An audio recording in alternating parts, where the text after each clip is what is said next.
That match wasn't my best, but this is Alex Eala's time. The stage is all hers. I leaned on my serve, just applying constant pressure. My time here, these matches, they meant everything. $105,720. 55 minutes.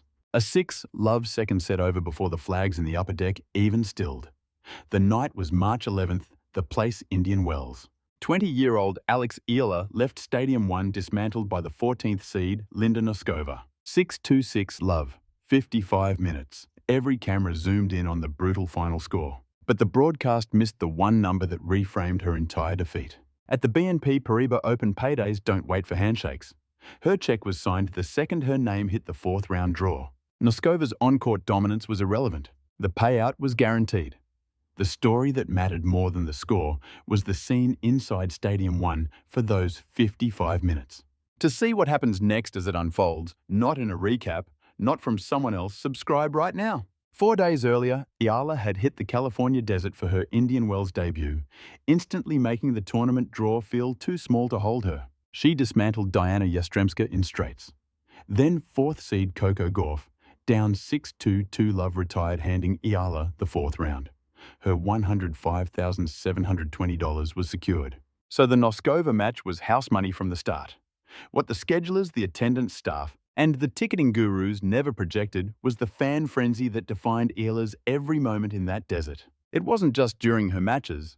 It was before, after, in the hours she wasn't even holding a racket.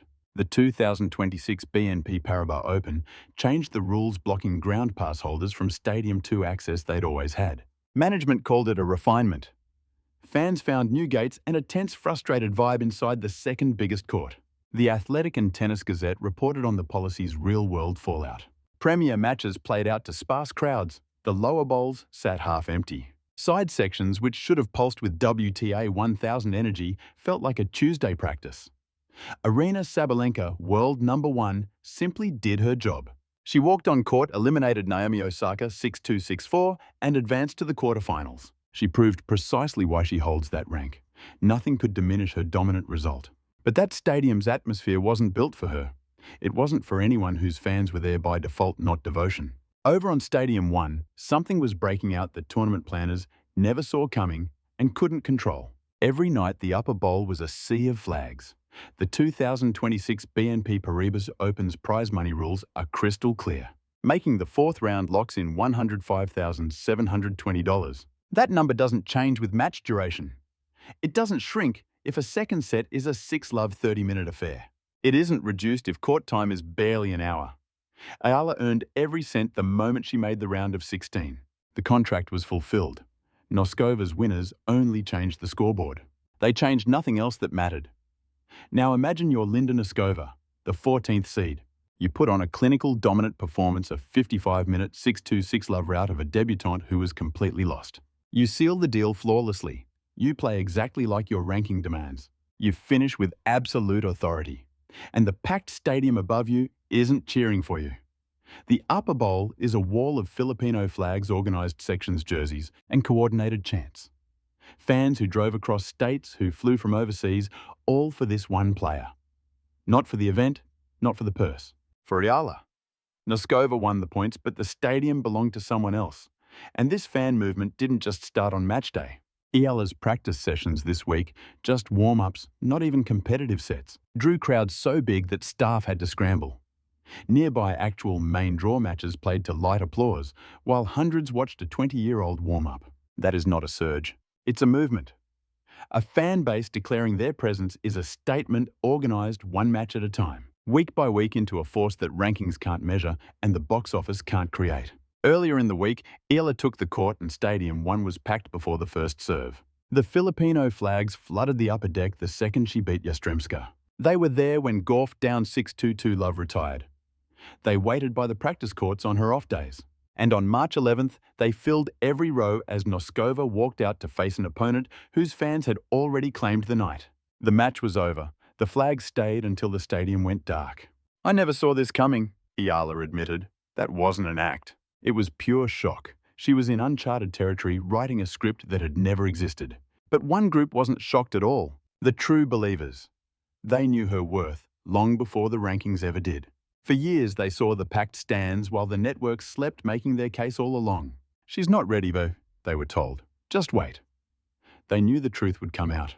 March 11th, 2026. Stadium 1 sold out. A guaranteed $15,720. A Filipino star's name was trending everywhere. Vindication didn't whisper. And the week's biggest statement didn't come from some legend in a studio. Not from a former world #1 offering careful praise from a distance. It came from Alex Eala herself, 20 years old, 90 minutes after a brutal 6-0 loss in a packed stadium. This is exactly when most players hide behind careful empty words. They talk process. They say a lot of nothing. But she stepped to the cameras and set the record straight. 4th round of Indian Wells. I'm really happy about that. I'm proud of it. I wish it ended differently, but it is what it is. There will be a next time. I do leave with happiness, she added. I'm proud of making the 4th round here. There will be a next time for sure.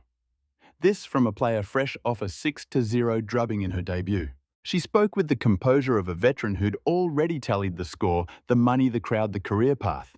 It was proof that her greatest asset is something the ranking system can't measure. The Miami Open begins March 17th. Eala arrives with prize money, a top 28 ranking, and the heavy weight of expectation. Miami's directors saw the attendance reports. They know what her presence means. It's more than scores. It's the electric buzz she generates across the entire venue. At just 20, she now decides if a main court feels like a major or just another practice session. This is the turning point. The story is no longer about potential, it's about market power. That army of fans, the one that stood strong through a 6-0 beating, they don't just disappear, they relocate. What happened in the desert wasn't a fluke. It's a precedent Miami now inherits. After a 55-minute demolition, Eala offered zero excuses. She played super well. I couldn't find my groove and nothing clicked for me today. I just couldn't find my rhythm, nothing clicked. Direct, honest, unfiltered. Hours later, on Instagram, she posted, "Finally found my way to paradise. Thank you, Indian Wells. See you next year." No PR spin, no overnight strategy. A commitment for next year posted on the same day as her worst loss of the week. Before the sun went down, she had already turned the page. She entered the 2026 tournament as a rookie. She left with $15,720 and a 4th round finish. She left with a stadium crowd that refused to go home. And she left a final statement that sounded more like a promise than a consolation. Looking back, it doesn't feel like a surprise. It feels like it was always meant to happen. The tennis business isn't just about results. It's about who fills the arenas and who makes a tournament director's phone blow up. In 1 week, she became that player.